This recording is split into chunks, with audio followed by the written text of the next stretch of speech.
babuška kaut kur Krievijā, teiksim, ka tur Baiden, kaut ko tur, viņai vienkārši galva, viņa vainīga, nē, viņa tāda izauga.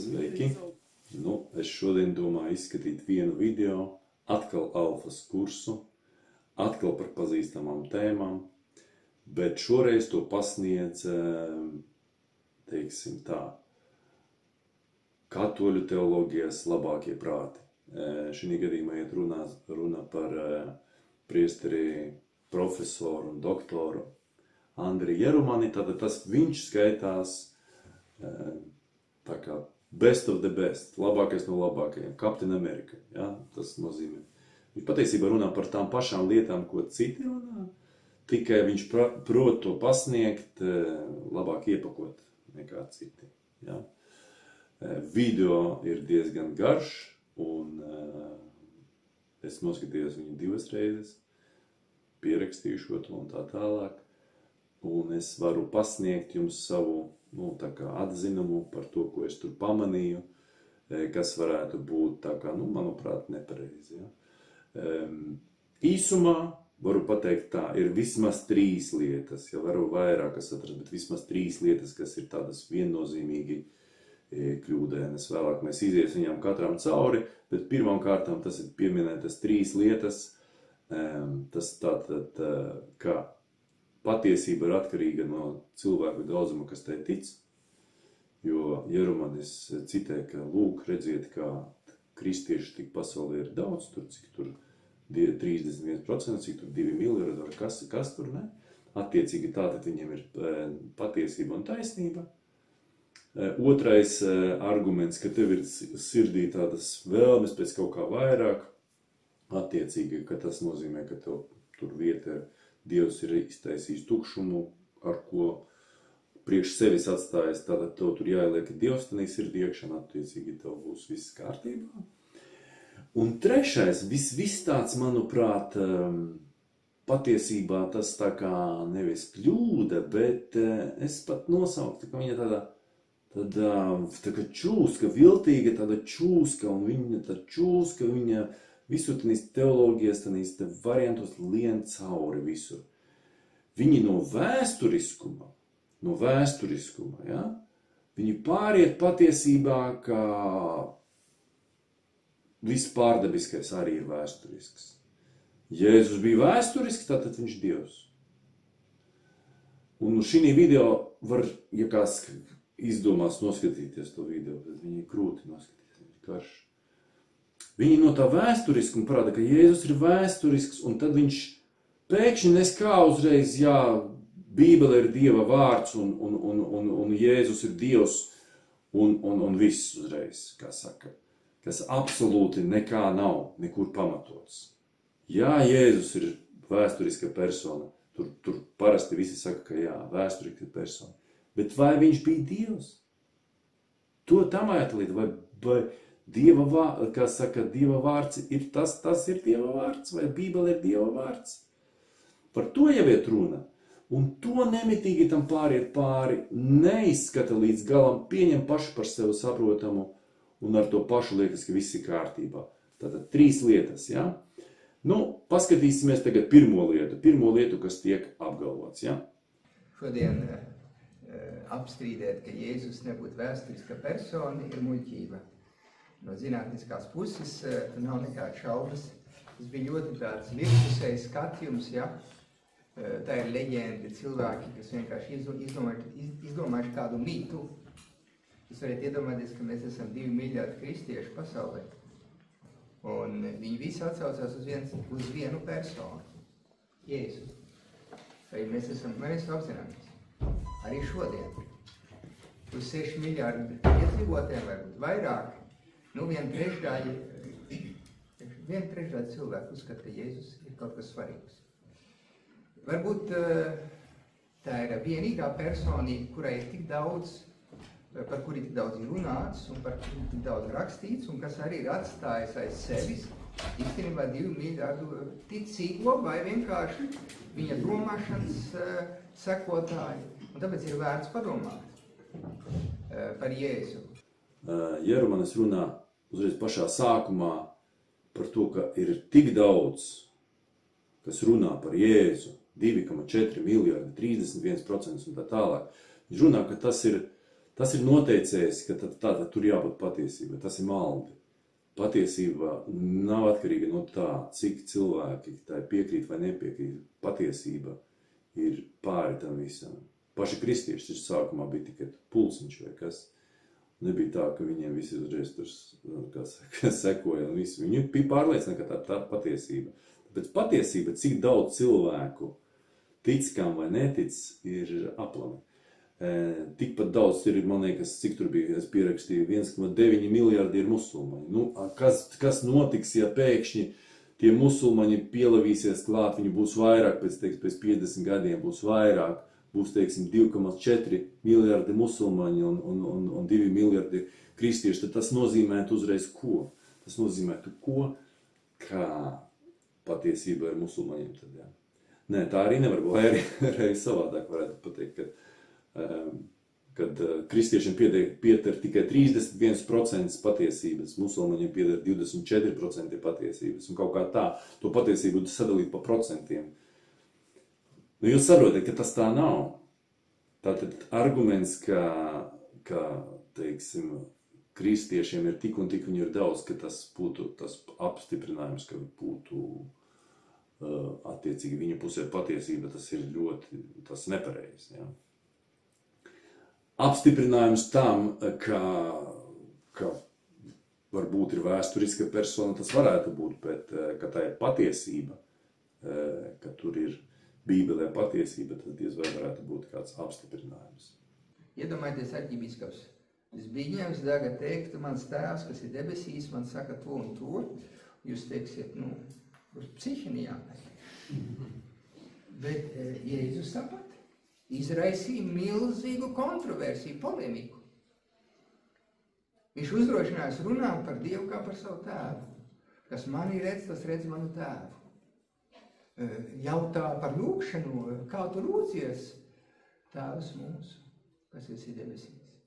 Nu, tas interesants variants, ka viņš piemin, kas būtu, ja kāds pateiktu, ka viņam tēvs ir Dievs vai viņš ir Dievs un tā tālāk.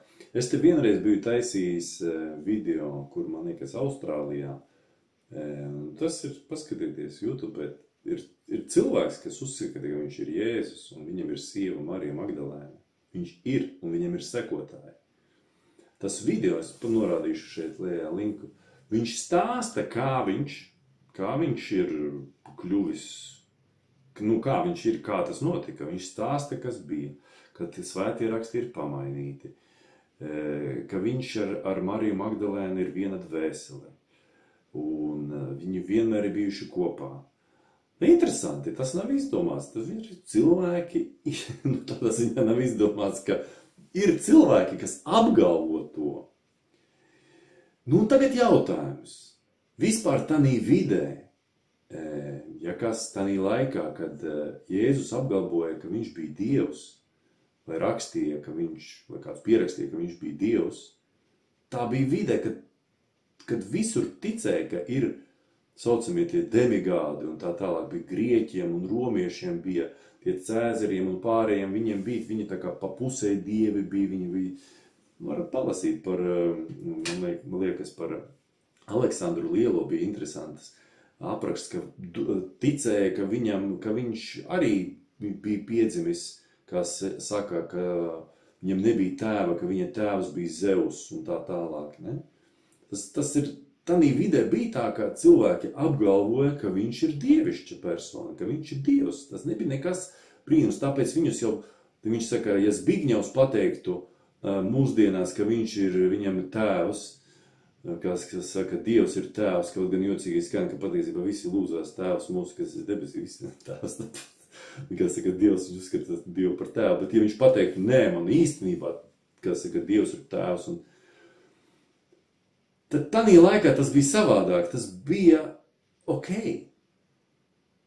Tas bija ok, tas nebija tā. Tagad jā.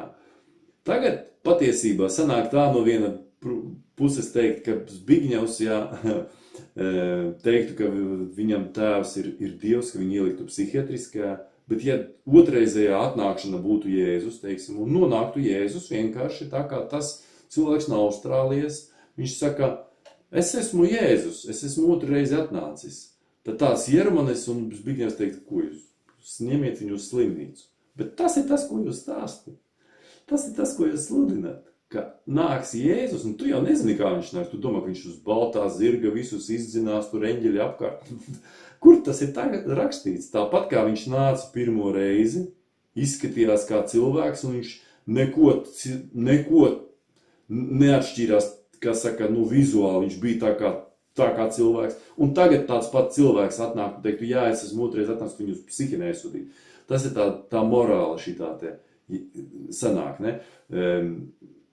Tātad vēlreiz atkārtoju, ka tas, ka kāds apgalvo, ka viņš ir vēsturiska persona, vēl ir jāpierāda, ka viņš ir dievišķa persona vai dievs. Un ja tev tas neiet līdzi, tu nevari viņu pierādīt, tad viss, ko tu saki, ir mīts. Paskatieties uz Bībeles stāstiem kā uz mītu. Ielieciet vienu vārdu iekšā. Mīts. Mīts par Jēzus dzimšanu. Mīts par to. Tas ir tieši tas pats, kas par citiem divībām bija rakstīts iekšā. Jābūt ir pamatojumam, pierādījumam, ka tas, lai tas būtu, vairāk nebūtu mīts, lai būtu tas vēsturisks notikums. Jēzus bija vēsturisks, bet jau jautājums, vai viņš bija Dievs, ne? Tamā tas ir, ne? Un šeit parādās tas jautājums, kad īstenībā Kristus atbild manām dziļākām vēlmēm. Tā arī viens veids, kā es varu pārbaudīt kristīgo reliģiju, un es Kristu varu pārbaudīt. Es esmu arī kā Ādams vai Ieva. Es redzu ļaunumu pasaulē. Es redzu, ka mēs esam sašķērušies. Es redzu, ka man ir ilgas, nemitīgas ilgas, bet nekas pie šīs zemes nevar dot pareizu atbildi. Un te lūk, Jēzus, liek priekšā vienu ceļu. Kādu ceļu? Brīnišķīgu ceļu. Viņš mani piepilda. Patiesībā šitas ir jautājums par dzīves jēgu. Tas nav, viņš saka atbildi, tas vienīgā atbilde var dot, kā saka, ir Dievs, to var piepildīt. Atkal, teiksim, Dievs, kāds Dievs, kurā ticībā Dievs, tas uzreiz absolūti, tas nav tā, ka Dievs, jebkurš Dievs var to piepildīt. Vai tas var piepildīt jebkur, varbūt, ka viņš tā arī domā, jebkurš Dievs to var piepildīt, tad arī aplami sanāk. Viņš noteikti domā par par kristietības Dievu. Ja? Tātad, kurš Dievs piepildīt? Dzīves jēgas jautājums un nopietnis. Tādā ziņā, ka viņu nevar tik vienkārši uzreiz atbildēt. Ja?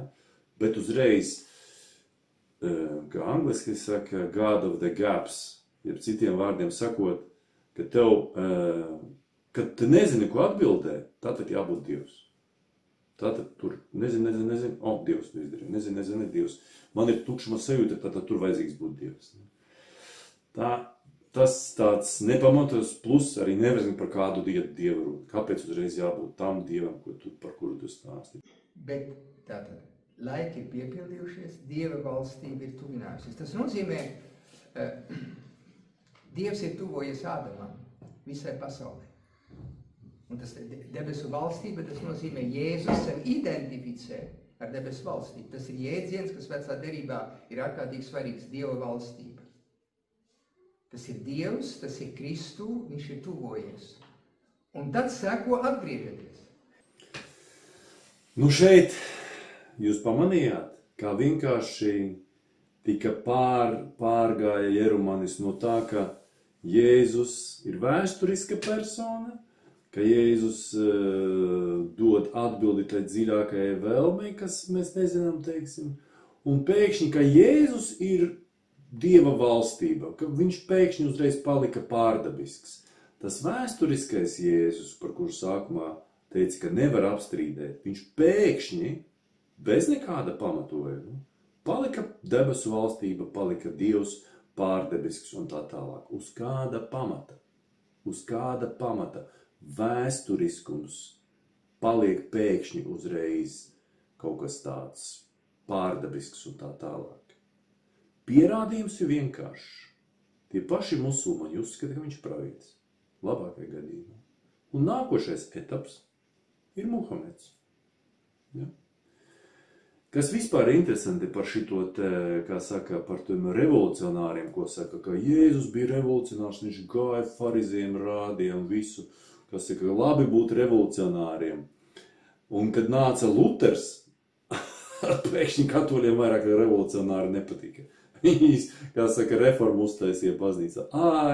Baznīca sadalījās pareizticīgajās vēl pirms tam, kā saka, un tā tālāk.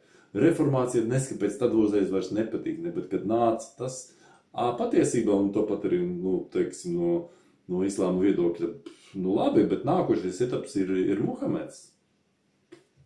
Kas te tāds, kā saka, kāpēc nē? Ja runa to pamatot, kāpēc būtu jātic, ka tā vēsturiskā persona, tas pats Muhameds vai kas, kāpēc viņš būtu jāuzskata par pravieti, vai Jēzu būtu jāuzskata par pravieti. Tur ir tas pamats. Tikai tas, ka kāds viņam seko. Tajā laikā pārsvarā cilvēki vispār bija neizglītoti un tā tālāk. Un vispār šitas arguments, ka nemitīgi jūs redzat šī video, Jēzus uz jums runā. Kur ir Jēzus? Kāds Jēzus?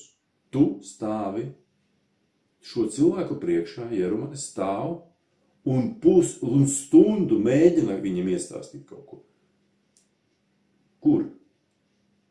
Tu viņam stāsti. Jēzus tur nav nekur.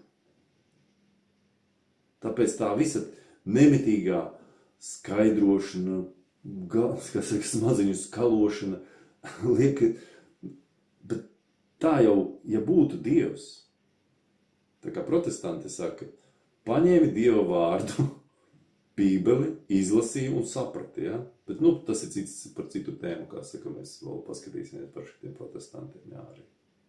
Ja viņš nomira, viņš tika piesists krustā. Viņš slikti beidzās. Ļoti slikti. Un tas liek mums pārdomāt.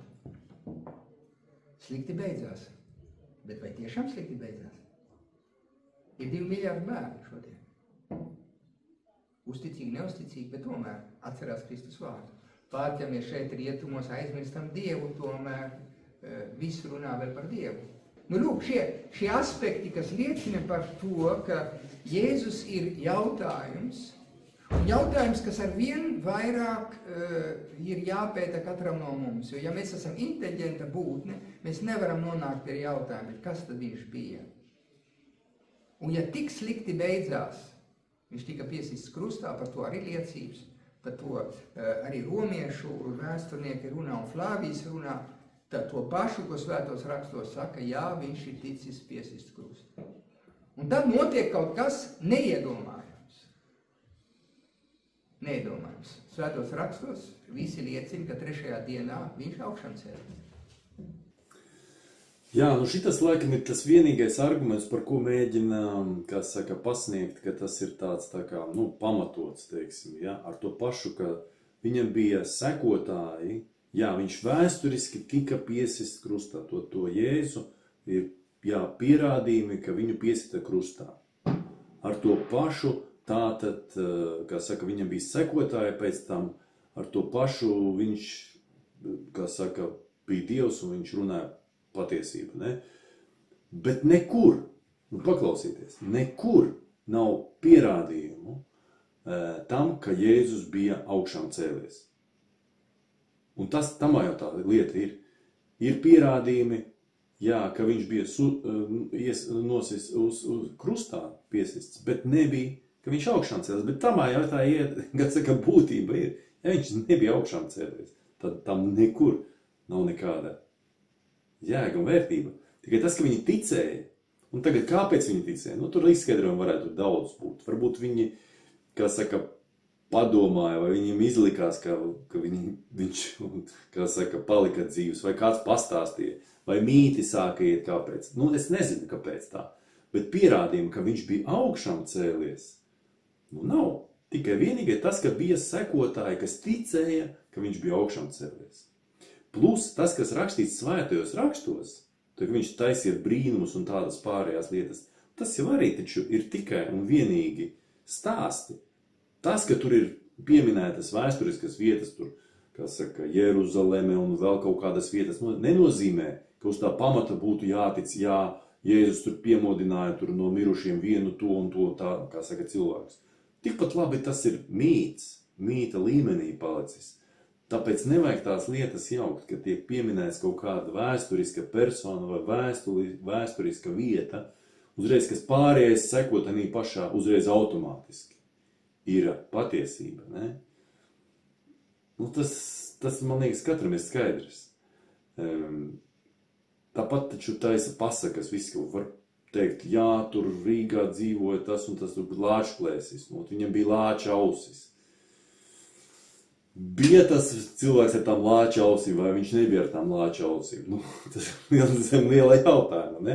Bet tas, ka tur pieminēts, varbūt tur kaut saka Rīga vai kāda Latvija, un tas nenozīmē, ka uzreiz lāčplēsis būtu vēsturiska persona. Kā saka, un ka viņš būtu uzreiz tur baigais stiprinieks, nekā saka. Labi, ja pat Jēzus ir vēsturiska persona, tad viņš bija Dievs. Nav tā, tu nevari secināt tā uzreiz, kā saka, tas, kad viņš vēsturiska persona uzreiz, viņam bija sekotāji, tātad viņam bija taisnība, bet sekotāji jau ir bijuši entajām reliģijām. Sekotāji bija cilvēki ticējuši visādām reliģijām, ka kāds ir augšamcels, kāds ir nāves dievi, bijuši viss kaut kas. Tie paši musulmaņi, viņi tic, ka taču, kā saka, tur Muhameds ir pravietis un kad viņam ir jāiet pakaļ. Tas, ka kādam ir sekotāji, nenosaka, ka viņš ir paties un īsta reliģija, vai tas ir stāsts paties. Plus es gribēju sakarā ar šo video pieminēt tādu lietu. Ļoti slikts plāns Dievam. Iedomājieties, paņemsim no tāda viedokļa, ka, teiksim, ja Dievs grib ieviest sevi šī pasaulē. Viņš, teiksim, viņš grib glābt cilvēku, viņš grib sūtīt, kā saka, savu dēlu vai kā. Bet tu izdarīsi tādā veidā, lai nebūtu, kā saka, līdzīgs visām iepriekšējām stāstiem. Pareizi? Tu esi viszinošs, visvarens Dievs, ne? Tev ir blakus visādas citas reliģijas, romieši, tur grieķi, viss kaut kam tic dievībām visādiem un padieviem un tā tālāk. Un tu savu dēlu sūti kā vienu no viņiem. Tas nozīmē, ka viņš gandrīz virtuāli, viņu nevar atšķirt no pārējiem, kā saka. Viņš tādā pašā uzskata sevi par Dievu cilvēks, viņu nomirst. Pēc tam, pēc viņa tā kā augšām celšanās, viņam nav pierāda. Viņš neaizgāja, teiksim, pie Poncija Pilāta pateikt, kur es esmu augšām cēlies, tagad es runāju patiesību. Kāpēc nevarēja viņš? Kāpēc gan nē? Nē, nav to pierādījuma, ne? Tas plāns ir ļoti švaks. Tas Dieva pestīšanas plāns ir tādā pašā līmenī, kā visi pārējie dievību plāni, kas ir bijuši vēsturē. Arī tur konkrēta persona kaut kāds uzskatīs sevi par Dievu, citi viņam tur sekoja, citi viņam nesekoja. Dievs varēja to izdarīt labāk, ja viņš īstenībā ir un, kā saka, īstenot savu plānu, tā lai viņš būtu vairāks, skaidrāks, nepārprotamāks par citiem, kas līdz viņam ir bijuši, ne? Saproti? Jo tā izskatās tā kā visi pārējie plāni, visi sajūg kopā, tāpēc jau tik daudz to reliģiju ir. Ja tas būtu tas īstā reliģija kristietība, tad viņš būtu pilnīgi savādāks plāns. Tas, ka viņu piesita krustā, tas neko nenozīmē. Es neredzu, kāpēc tur būtu par kaut ko speciāli būtu jāuztraucās. Vai gāja nāvē, kā šī video, viņš saka, apustuļi, visi aizgāja nāvē. Pas, cik suicaideru daudzi pasaulē, kas iet kā saka, islāma dēļ nāvē. Kas tas ir par argumentu vispār? Vispār par to iešanu nāvē jāpasaka patiesību ir tāda. Tā pilnīga muļķība attiecībā. Ja tu esi pārliecināts, ka tu dzīvosi pēc tam, tad kāds tev nopelns atdot savu dzīvību? Kāds? Vispār nekāds. Tu esi pārliecināts, apustuļi, ka viņi dzīvos pēc tam. Viņi aizies pie Jēzus, viņi uzreiz mirst. Tā kāda problēma? Tāpēc jau arī tie musulmaņi, kas saka, islāmā, suicideri, viņi zina, ka viņus gaidīs tur 30 jaunavas pēc tam. Viņi tic, viņi aizies bojā, ka viņam tur viss garantēts. Viņš dzīvo tālāk, kāds tur varbūt par upuri kāda var iet runa, par kaut kādu. Tu upuris ir vienīgi pa īstam tāds, ka tu šaubies, ka tu nezini. tu esi pārliecināts, tu domā, ka tev ir vienīgā dzīvība šī tāda vienīgais, ka tu vēlāk nedzīvosi. Un tad tu atdod, tad ir jā. Šī gadījumā atdod dzīvību, tad tu tici esi pārliecināts, ka tu dzīvos pēc tam kāda jēga. Tad tur, manuprāt, tas nekāds arguments nav. Absolūti. Tāpēc tāpat arī arguments, ka, Dievs, kā saka, Jēzus atdeva dzīvību par mums.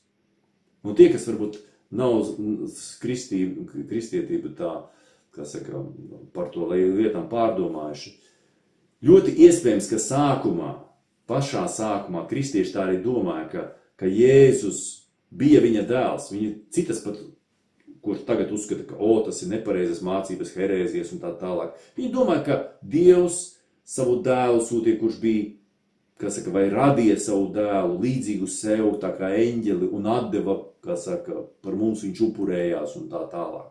Tāpēc tas bija svarīgi. Bet pagāja tie gadsimti, un tagad visi kā viens, visi kristieši runā par tādu lietu, ka Jēzus bija Dievs, ka viņš bija viens ar savu tēvu. Tāpēc no vienas puses tas ir sanāk, ka Dievs pats sevi upurēja, viņš sevi upurēja sev. Tāpēc, ka Jēzus bija Dievs. Viņš visu zināja. Viņš zināja, ka viņš augšām celsies 3. dienā. Ja tu esi pārliecināts, ka tu nenomirsti, tu pagulēji tās 3 dienas. Saproti? Tad kas par upuri kam?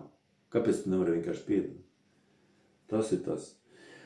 Un pašās beigās es te, kā saka, atgriezīšos pie tā argumenta par tiem, ko teica Jerons, teica, paskatieties, cik viņam daudz sekotāju, cik tur viņš teica, 2 miljardi, 31%, jo 2 miljardi vairāk sekotāju, tāpēc Jēzus ir vēsturisks. Labi, viņam tic cilvēki. Bet es pateikšu tā, ka tas, ka tik daudz cilvēku tic, jūs paskatieties, kas no tiem 2, cik tur miljardiem, tikai 1,3 ir katoļi. Visi pārējās ir sašķēlušies. Ja? Tas nozīmē, ka pašu kristiešu vidū ir ārkārtīgas, kā saka, nesaprašanas, kas tanīs svētajos rakstos, Bībelē, ir rakstīts. Viņi katrs, viņš ir doktors teoloģis. Es uztaisīšu vienu video nākošo par to, kā arī doktors teoloģijas luterānis kritizēja katoļus, kādas tēzes tur bija interesantas. Abi teologi, abi mācījušies. Viņi lasa vienu un to pašu pantu un, kas saka, pienāk pie savādākas slēdziņa. Jūs domājat, ka ja Dievam bija plāns, kā saka, to uztaisīt, to cilvēkam pasniegt to informāciju, viņš nebūtu tā, ka viņš to grāmatu būtu uzrakstījis tā, ka tu lasi un pienāc pie viena un tā paša slēdziena. Tur taču saka, ka tas ir Dieva iedvesmota grāmata, ka tur svētais gars darbojās. Tu lasi, ka tev vajadzētu saprast. Tu lasi un, kā saka, pienāc pie cita slēdziena. Lasi viņu grieķiski, abi profesori, abi doktorāti. Savādāks slēdziens, ne? Pat ne par to iet runāt. Paskatieties, kā citās lietās kristieši atšķirās savā starpā. Paskatieties uz pareizticīgiem, Krievu pareizticīgiem. Viņi svēta tankus, kas iet uz rietumiem. Svēta tankus. Viņi lasa to pašu Bībeli. Viņi māca tos pašus cilvēkus. Ja? Un viņš Jerumanis saka, ka tas ir arguments, ka mūsu kopā 31%, ieskaitot pareizticību, ka tas ir arguments, ka visi, kas saka, ka kristietība ir taisnība. Kristietība ir tā sašķēlusies savā starpā, tik daudz visādu, ja jūs paskatīties Google, man liekas, 30 vai 40 tūkstoši virzienu. Tas nozīmē, ka kā to interpretēt, ir tik daudz. Ka tas tieši pretēji arguments, ka tik daudz cilvēku lasa to pašu grāmatu un sadalās tik dažādi, ka tas ir arguments tam, ka tas nav Dieva vārds. Tas nevar būt Dieva vārds, ka tās atšķirās, ka lasi to pašu un pienāc pie savādākiem slēdzieniem.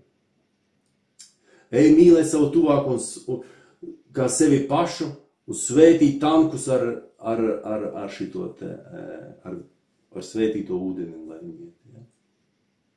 Tas jau ok. Par ko jūs te runājat?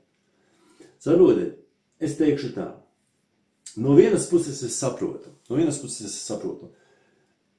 ka cilvēks, es arī no bērnības biju, teiksim, audzināts, pilnīgi, reāli dienā uz baznīcu un tā tālāk, visu laiku, uz dievkalpojumu un tā tālāk, visu, man apkārt visu laiku ticīgi cilvēki. Es saprotu, ka tas tevi pārņem tas viss, ja? Un no vienas puses cilvēki ir savas vides rezultāts. Vai tu esi krievs, vai tu esi latvietis, tu esi tā kā ieprogrammētā kodols, tā kā prizma ieprogrammēta. Tu visu skaties caur to prizmu. Musulmaņi slikti, es esmu kristietis, teiksim, latvieši labi, krievi slikti, latvieši. Tad tev ir tā prizma izveidot, vai teiksim, tas, kas izaudzis komunismā. Komunismas labs tur, Stalins bija labs.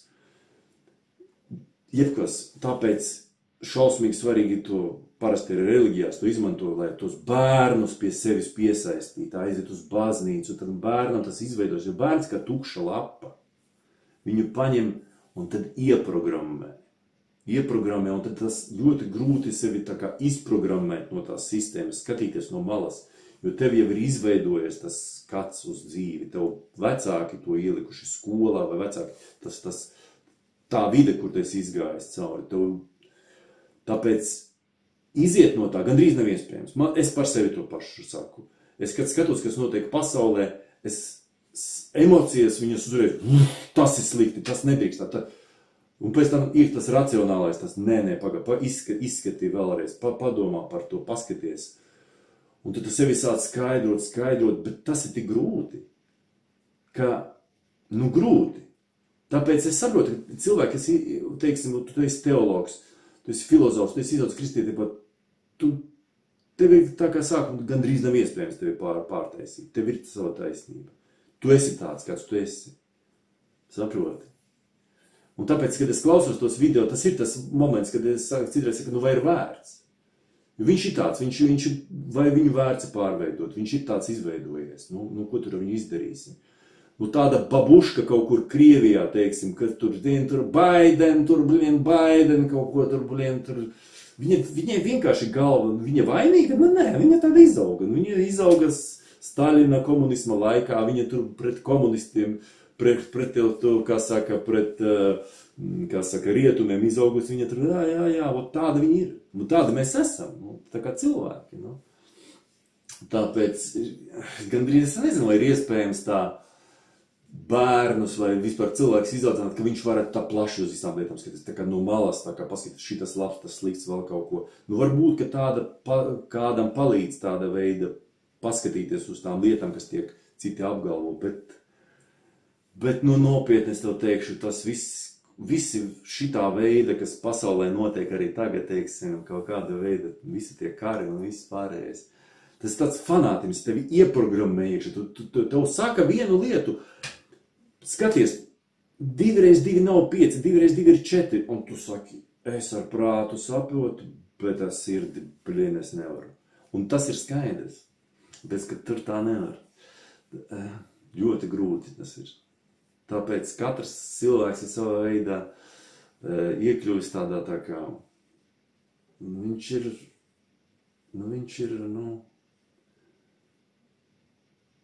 viņam ir grūti.